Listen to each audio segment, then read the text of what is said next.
Iyon ang mga kababayan, magandang patuloy sa ating pag-usapan. Ako muna ay babati ng magandang hapon sa aking mga subscribers yan, sa aking mga viewers.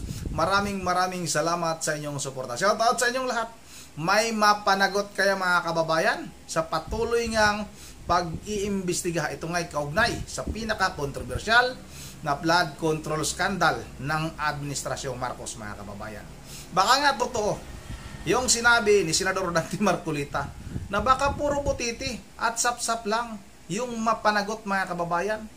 Pero yung mga malalaking isda ay mapawalang sala. Kasi nga mga kababayan ayon sa Bilyonaryo News, itong mga nag-iimbestiga mga kababayan, itong ay kaugnay sa talagang napaka-controversial na flood control mga kababayan, kung saan trilyon nga mga kababayan yung ninakaw ng mga kontraktor, ng mga congressman, ng mga senador na ito sa kaban ng pira ng ating bayan.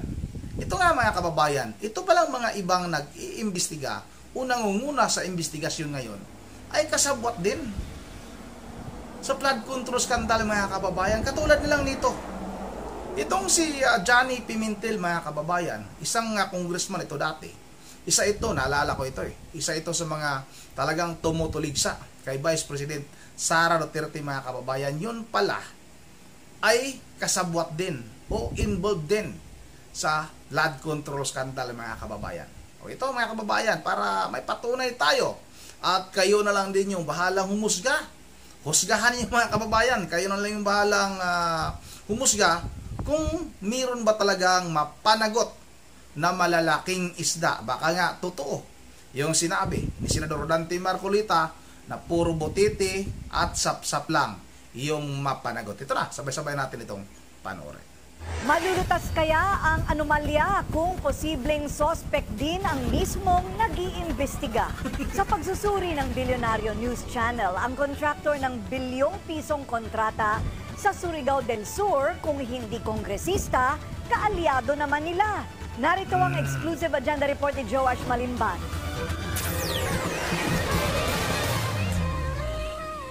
Viral ngayon sa social media ang umano'y 1 billion peso garage ng isang gobernador para sa kanyang car collection. Sa isang video ng isang architectural and interior designing firm, ipinakita nila ang isa sa mga tahanang produkto ng kanilang disenyo.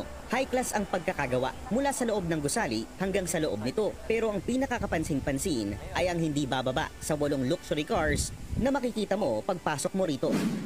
Ano gusto mong car dito? Pili ka na. Ako? Wala. Wala naman gusto car. Hindi ba sa car? McLaren, syempre. Ikaw? Ako car. Favorite car? Carla. That's my favorite car. Ako naman, kung ikaw yung McLaren, ako yung Porsche na GT2 RS.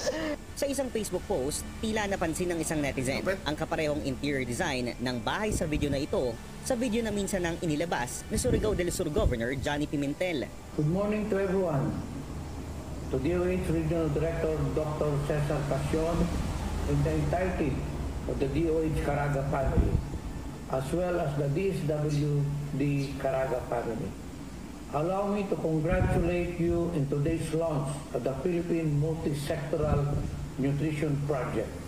Ayon sa post, gawa umano sa haligi ng korupsyon at kasakiman ng nasabing property. Wala pang tugon si Governor Pimentel sa post na ito sa kasalukuyan. Isang bagong post ang lumitaw, isang araw matapos lumabas ang video. Ipinost naman ng isang social media user ang umano'y construction firm na pagmamay-ari mismo ni Governor Pimentel, ang JNA Pimentel Construction. Ayon sa Philippine Contractors Accreditation Board o PICAB, kumpirmado na ang authorized managing officer ay walang iba kundi si Governor Johnny T. Pimentel. Sa pagsusuri ng Bilyonaryo News Channel, napag-alaman namin na ang kumpanyang ito nakakubra ng 9 na proyekto sa nasasakupan mismo ni Gov.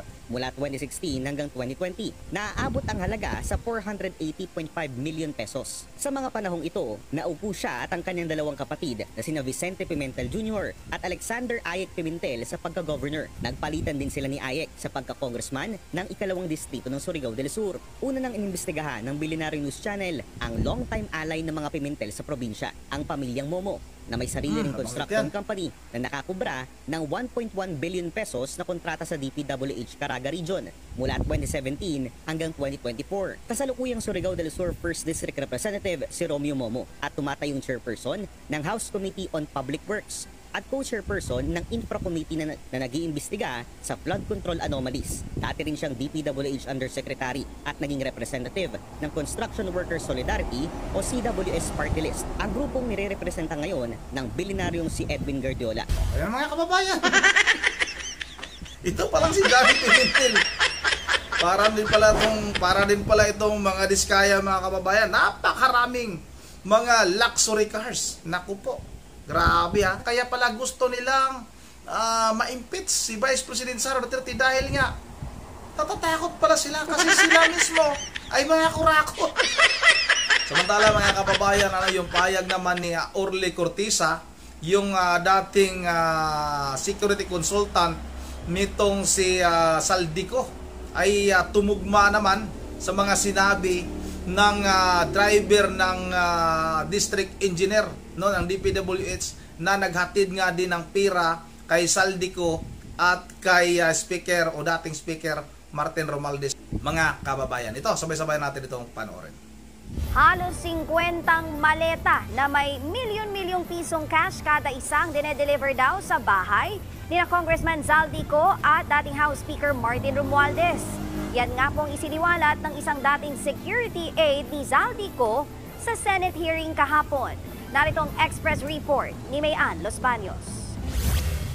Basura ang tawag sa limpak-limpak na perang nasa mga maleta na dinideliver umano sa mga politikong nadadawit sa anomalya sa flood control projects. Ayon yan kay Orly Regala Guteza, dating security consultant ni Ako Bicol Party List Representative Zaldico. Sa pagharap niya sa Senate Blue Ribbon hearing, sinabi niyang hindi lang basta pagbabantay ang trabaho niya, kundi pati pagbubuhat ng maletang may limpak-limpak na pera. Bawat malita ay may lamang humigit kumulang 48 million pesos. Ang bawat malita ay may push-it na nakadikit na nakasaad kung magkano ang laman. Ang mga maleta dinadala raw sa bahay ni Ko sa Pasig at sa Taguig, pati sa mga bahay ni dating House Speaker Martin Romualdez. Kasama umano sa mga naaktuhan ni Guteza noong December 2024 na nag-deliver ng pera sa bahay ni Ko, si Eric Yap. 46 na maleta ang nakitang dala niya na sa tansya ni Guteza ay aabot ang kabuuang halaga ng higit 2.2 billion pesos na cash. Pero hindi raw lahat na pupunta kay Ko. Ayon kay Guteza, 35 maleta ang ibinabaraw sa bahay ni Romualdez sa McKinley Taguig. May iba pa raw siyang na-deliver sa Forbes Park, sa Aguado sa Malacanang at sa dating bahay daw ni Michael Yang. Sa kabuuan, 63 na maleta ang pera na na-deliver daw kay Romualdez mula December 2024. Kwento pa ni Guteza, kahit daw sa mga araw na naka-day off siya, nalalaman niyang tuloy-tuloy ang pag-deliver ng kanya mga kasamahan ng tinatawag na basura o mga maletang may lamang pera sa mga nasabing mambabatas. Sa tansyang araw niya, aabot ng 2 hanggang 3 beses ang delivery kada isang linggo mula noong December 2024 hanggang nitong Agosto bago siya nag-resign. Dagdag pa ni Guteza, hindi basta-basta ang maletang pinaglalagyan ng pera. Rimowa raw yan, isang mamahaling brand ng luggage. Pag tumayo po ako, yung isang malaking big na maleta is kasing ganito ang sukat. Yung pinakamalaki. Opo. Tapos pag binuhat ko po yan, ang bigat yan is almost parang isang sakong bigas sa 50 kilos. Kinumpirma rin ng mga driver ng DPWH Bulacan District Office na sila mismo ay nautusang magdala ng 6 hanggang 8 maleta ng pera. Ilang beses daw kay Ko at ilang ulit naman sa Quezon City. Sabi ng kanilang nooy boss sa Engineer Henry Alcantara, kada maleta karaniwang naglalaman ng 30 hanggang 40 million pesos. Ang sinasabing perang ito para umano kay dating DPWH Yusek Roberto Bernardo. Inirekomenda na ng National Bureau of Investigation o NBI ang pagsasampa naman ng reklamo laban sa mga opisyales na dawit daw sa pangungumisyon sa flood control projects. Kinumpirma yan ni Justice Secretary Boying Remulla. Reklamong indirect bribery at malversation of public funds ang gustong ipahain laban kina Senator Chis Escudero, Makati Mayor Nancy Binay at maging kay dating House Speaker Martin Romualdez. Kasunod po ito ng lumabas sa pagdinig ng Senado na umano'y pagtanggap nila ng kickback mula sa mga proyekto.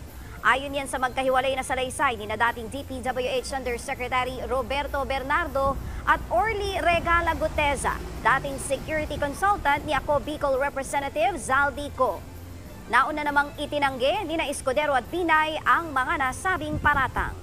Maging si Romualdez, iginiit na desperadong hakbang lamang daw ito para maikabit siya sa isyu ng pangungumisyon kahit wala naman siyang kinalaman dito. Si Benguet Representative Eric Yap naman, idinawit din sa pagdinig.